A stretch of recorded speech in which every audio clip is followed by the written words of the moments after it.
హరే కృష్ణ. ఒక భక్తుడు ఉండవలసిన లక్షణాల గురించి శ్రీ చైతన్య మహాప్రభు వారు ఏం చెప్పారు తెలుసా?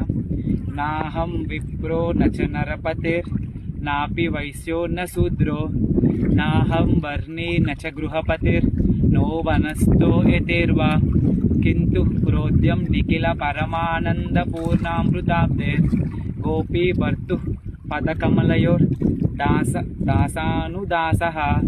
స్వామి, నేను బ్రాహ్మణుణ్ణి కాదు, అలాగని క్షత్రియుణ్ణి కాదు, నేను వైశ్యుణ్ణి కాదు, అలాగని శూద్రుణ్ణి కాదు, నేను సన్యాసిని కాదు, నేను ఒక గృహస్థను కాదు, నేను ఒక బ్రహ్మచారిని కాదు, నేను ఒక వానప్రస్థను కాదు.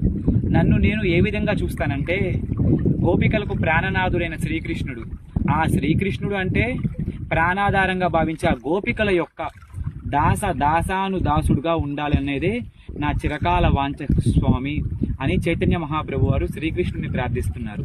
కాబట్టి మనం కూడా చైతన్యుల వారి అడుగుజాడలో నడుద్దాము.